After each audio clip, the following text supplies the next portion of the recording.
Hello everyone, welcome to the session on Drugs and Cosmetic Act 1940 and Rules 1945.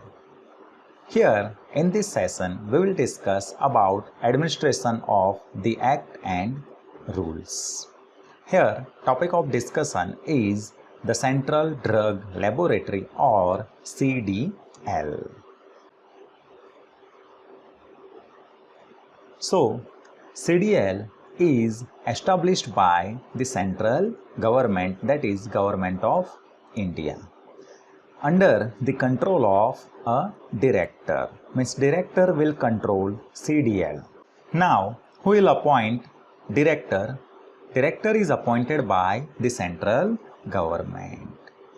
What are the functions of CDL? The functions are prescribed by DNC Act and Rules, and the functions are described or prescribed for drugs or classes of drug, cosmetics or classes of cosmetics, and they all are carried out at Central Research Institute Kasauli or at any other prescribed laboratory. That means other than the Central Research Institute Kasauli, there are designated laboratories or institutes where this can take place. So, central government, after consultation with the board means DTAB, that is Drug Technical Advisory Board, and decides what are the functions of CDL, what will be the procedure for submission of samples for analysis or test, what are the forms of laboratory reports, and what are the fees which will be payable for such reports, and other duties or other functions which will be in consultation with the DTAB. So as the name is Central Drug Laboratory, CDL, so here testing or analysis of samples will be done.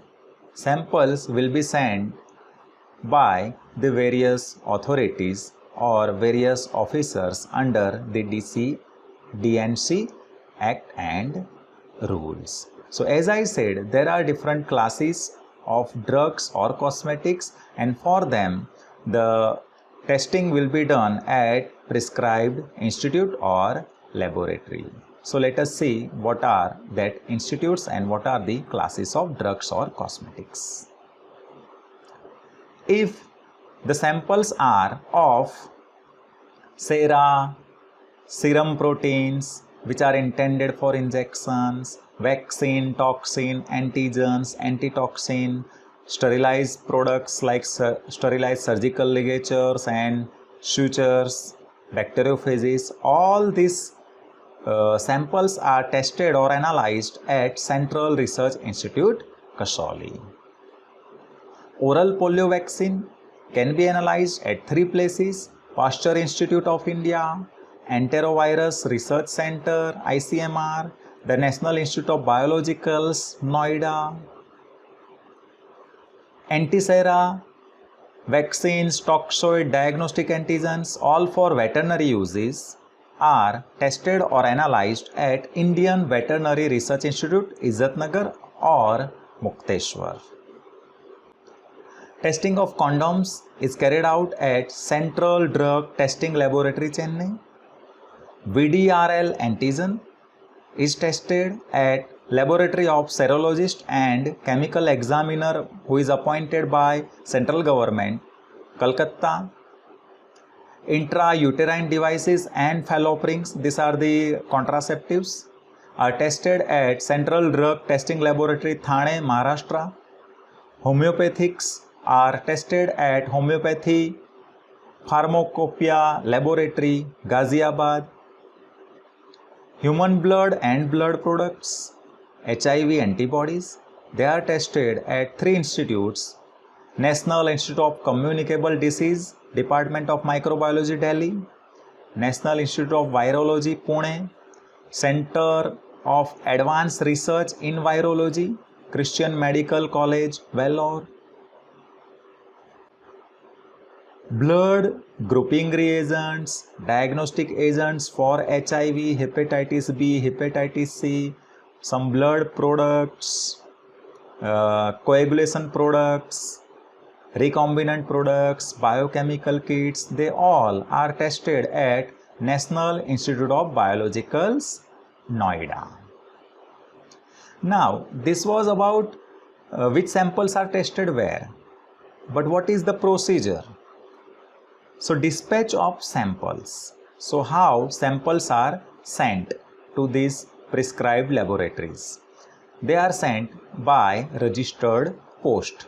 In a sealed packet, the packet is enclosed and inside the packet there is a memorandum in form number 1 and on an outer cover there is address of the director. Along with the packet there will be the distinguishing number, identification number of that sample. So sample in a packet, on a sample there will be seal, everything is enclosed inside the cover, one memorandum is there in a form number 1. Copy of memorandum in form number 1 and specimen impression of the seal. The seal which was used for the sample packet, the specimen of that seal along with memorandum are sent to the director separately via post. So both the things are sent separately. This is to avoid tampering on the way. Now after receival of the sample, designated officer or an officer authorized will open the packet and will record the condition of seal on the packet on behalf of the director. Then analysis or testing will be done. So after that report is to be prepared. So that report is sent to the sender of the sample in the form number 2. The fees, what amount of fees are to be paid, that is specified in Schedule B. Now who will sign on the certificates or reports? That is director or an officer authorized by central government. So this was about Central Drug Laboratory. Next time we will discuss one more interesting topic related to DNC Act. If you have any doubt, you can contact me on given details. Thank you.